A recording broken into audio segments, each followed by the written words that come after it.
Blind taste tests proved RC Cola tasted better than Coke and better than Pepsi. People chose it without hesitation, again and again. If taste were all that mattered, that should have been enough to change everything. But nothing changed. The better drink stayed exactly where it was, and almost no one stopped to ask why. To understand why, you have to step away from the glass. That story starts in a back room in Columbus, Georgia, with a pharmacist who was not trying to change the industry. He was trying to cut a bad deal loose. Claud Hatcher was born in 1879, the son of a wholesale grocer, and by his late 20s, he was running the family's Union Bottling Works on Fifth Avenue in Columbus. The arrangement he had with the Coca-Cola Company was straightforward enough. He purchased their syrup concentrate and resold it at wholesale. Then, Coca-Cola raised the price, and the margins vanished. Hatcher decided the relationship was no longer worth keeping. He went into the back room of the warehouse and started mixing his own formulas. His first product was a ginger ale he called Royal Crown Ginger Ale, and it sold well enough that he kept developing. A cola formula followed, which he named Chero Cola, and around it he built the Chero Cola Company. For roughly a decade, the business grew steadily across the Southeast, reaching revenues of around $600,000 a year. That was a modest number by national standards, but it was a real business built from scratch in one city in Georgia. And it gave Hatcher something more valuable than revenue, a distribution network he could route other products through. Then, a trademark dispute over the word cola forced him to rebrand. He needed a new name, and he took one from his own bestseller. A few years earlier, his team had developed a line of fruit sodas under a name they coined themselves, Knee-High, a playful nod to the bottles being knee-high. Knee-High Orange, Knee-High Grape, Knee-High Peach. Each one was intensely colored, intensely flavored, and sold in bottles sized larger than anything a competitor was offering, which mattered enormously to a working man buying a single bottle and wanting to feel he had gotten something for his nickel. The fruit soda line had been outselling the cola product for years, so the company took its name and became the Knee-High Corporation. The national distribution network Hatcher built on the back of those fruit sodas turned out to be the real inheritance he left when he died in the early 1930s. He never saw what it would carry. The figure who shaped what came next was not the administrator who replaced Hatcher, but the company's research director, a chemist named Rufus Kaminsky. Working in the Columbus laboratory through the middle of that decade, Kaminsky reformulated the original cola product from the ground up.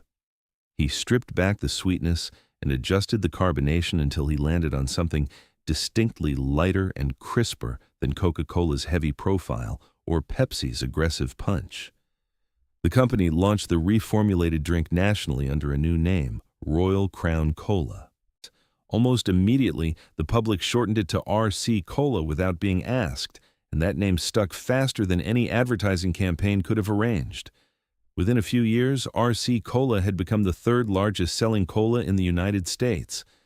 That sounds like a consolation position, but third place in the American cola market meant roughly 15 million cases a year, national distribution, and genuine brand recognition across every region of the country. The product was real, the company was real, and the people running it were not done yet. What Royal Crown did next is the detail that history keeps glossing over, because it changed the entire industry, and almost nobody gives Royal Crown the credit. The company commissioned a scientific blind taste study. Tasters received unmarked cups with no labels and no context, and RC Cola won at a statistically significant margin over both Coca-Cola and Pepsi. Royal Crown published the results and built a national advertising campaign around them. It was the first time any major beverage company had used taste science as a competitive weapon. 2 decades later, Pepsi ran its own version of the same experiment and called it the Pepsi Challenge. It became the most famous moment in the history of beverage advertising. The blueprint belonged to Royal Crown. Pepsi simply had the money to turn it into a cultural event. That pattern runs through everything that followed. Royal Crown would invent something genuine, and a larger competitor would harvest it. A year after the taste study, RC Cola became the first major cola sold in cans. Then came something even more consequential, the first diet cola ever brought to mass market, a product called Diet Rite Cola. Within 2 years of its launch, Diet Rite had become the fourth best-selling soft drink in the entire country. Not the fourth best diet drink, but fourth overall, competing across every category on every shelf. Not long after that, Royal Crown introduced the first cola sold in a 16-ounce can, at a time when every competitor had quietly accepted 12 ounces as the permanent ceiling. A better product than Coke or Pepsi, the first cola in a can, the inventor of the Diet Cola market, the company that broke the size barrier, and the originator of the taste test methodology that its rivals would later use to beat it on television. So why did it lose? The answer is the bottling system. And to understand it, you have to understand what Coca-Cola and Pepsi had been quietly assembling for 30 years before Royal Crown ever ran a taste test. Both companies operated through exclusive territorial franchises. Each bottler in a given region had signed a contract that prohibited them from bottling any competing cola brand, which meant that if you held a Coca-Cola franchise in Birmingham, you could not bottle RC Cola regardless of how good it tasted or how well it might sell. The contract prevented it, and the contract was worth protecting because Coca-Cola was spending enormous sums on national advertising that drove customers directly toward the product you were filling into bottles. The exclusivity and the advertising spend reinforced each other, and together they formed a wall that an independent bottler with no such backing had no way to climb. Royal Crown's bottlers were those independents.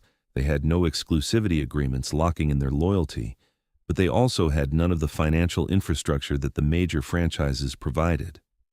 By the time the post-war consumer economy was fully formed, Coca-Cola's annual advertising budget had crossed $100 million, and Pepsi was spending at a comparable level. Royal Crown was spending approximately $9 million. Think about what that ratio actually means to a shopper. The average American walking into a supermarket in those years had been exposed through television, radio, print, and billboards. Due to Coca-Cola or Pepsi thousands of times before they ever reached the beverage aisle. They had been reached by Royal Crown perhaps dozens of times. The product waiting for them was genuinely excellent, but the decision their hand was about to make had been constructed by someone else's money over years, long before they set foot in the store. And then the shelf space war made the situation permanent. Both Coca-Cola and Pepsi began negotiating with grocery chains for preferential placement through arrangements that took several forms. Some were formal co-op advertising agreements where a brand funded a portion of the retailer's local advertising in exchange for premium shelf position. Others were volume discount structures that made carrying a third cola brand financially unattractive to any store manager already receiving favorable terms from two major suppliers.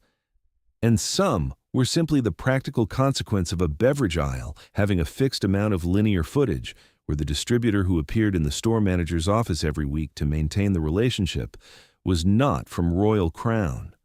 The cycle that followed is the one every challenger brand dreads. Less shelf space reduced velocity, meaning fewer units moved per week per store, which gave retailers a metric-based justification to reduce the allocation further. By the early 1970s, RC Cola had been pushed to the bottom shelf in many markets, the position you only reach if you already know what you are looking for and are prepared to find it yourself. The company had understood the bottler problem for years and had tried to address it by renaming itself the Royal Crown Cola Company, bringing in new management and modernizing its advertising. The gap did not close because the gap was not a communications problem. It was a structural one, and the structure was not going to change from inside the industry. Then, the ownership changes arrived, and each one made the situation measurably worse.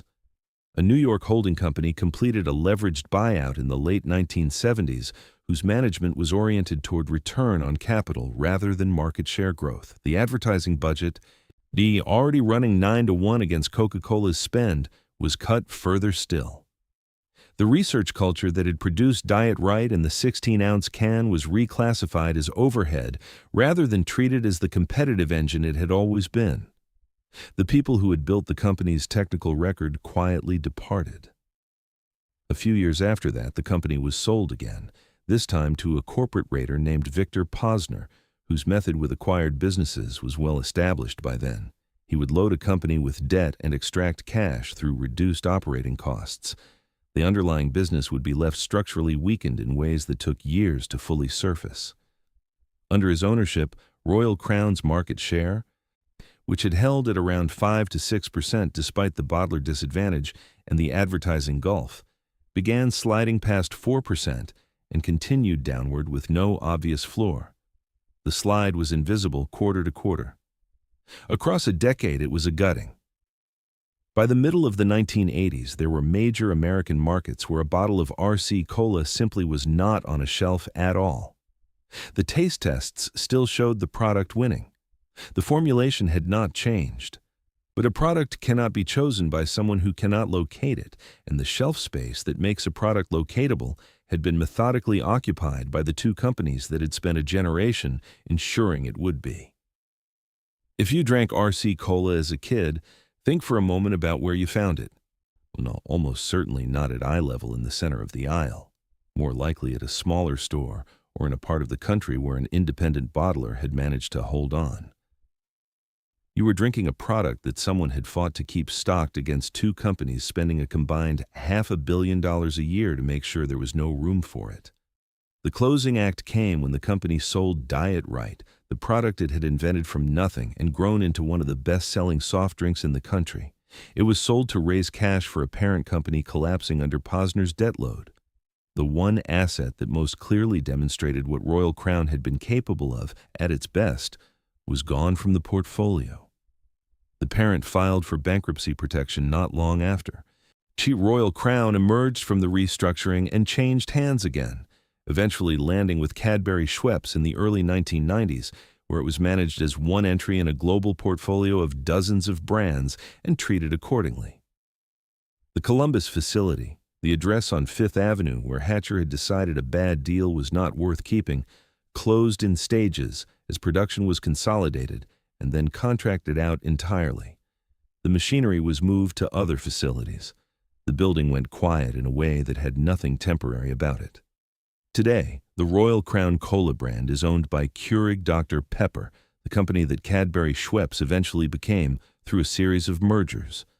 RC Cola is sold in over 60 countries, and in several of those markets it competes with genuine force, because the structural dominance that buried it in the United States is far less absolute elsewhere. In America, it is found most reliably in dollar stores. The drink that beat Coke and Pepsi in a blind test, invented the Diet Cola category, and pioneered the can format is now a value product in the country where it was made. That is not irony anymore. It is just what happened. Subscribe to the Rust Archive. Every week, another factory, another company, another story the business section never made room for. If this one is worth knowing, share it. Until next time.